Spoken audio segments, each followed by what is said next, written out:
Tokratni kviki bodo posvečeni osebnim imenom. Edini stvari, ki pripada zgolj tebi, a jo drugi uporabljajo več kakor ti. Osebno ime ponavadi dobimo od staršev v zelo zapletenem procesu, ki se imenuje pogovor s svojo boljšo polovico. Par pregleda seznam imen, ki so jima všeč, dobro razmisli, da nihče od njiju ne pozna kakšnega butla s tem imenom in evo, mamo. Priimek po drugi strani podeduješ. To dobiš, ne da bi kdorkoli, kogarkoli, karkoli vprašal.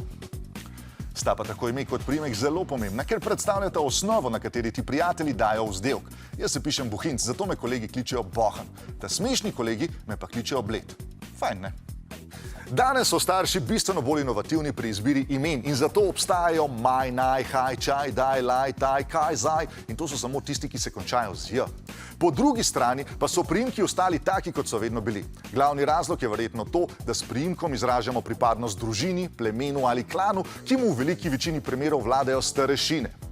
In poskusite vi vaši babici razložiti, da si boste spremenili priimek. Ne priporočam. Žal pa naši predniki niso bili ravno najbolj izvirni pri ustvarjanju priimkov. Večina jih je vezanih na neko splošno znano dejstvo ali opažanje. Recimo priimki kot so Kos, Medved, Jelen, Komar, ti so nastali tako, da je nekdo v gozdu gledal okrog sebe in se iz njega vrnil s košaro, polno gob in priimkov za celo vas. Če je človek včasih delal za škofa, se je pisal Škof. Če je živel na hribu, se je pisal Hribar. Če je bil škrt, pa se je pisal Gorenc. Boštjan Gorenc pižama, to absolutno ne leti nate, ker če si kaj, si bil pa vedno radodaren. Ampak samo s komplimenti.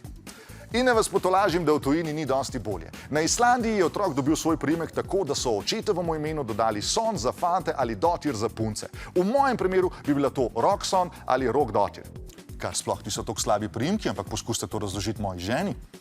In podobna stvar se je dogajala tudi v Rusiji, le da se tam po očetu oblikuje srednje ime. Primer je roman Zločin in kazen, kjer je protagonist Rodion Romanovič Razkolnikov po vsej verjetnosti imel očeta Romana. Tudi ta tradicija ni šla skozi pri moji ženi. Nikakor ni hotela, da bi imela doma Roka Rokoviča Roksona mlajšega. Res, kar nekaj.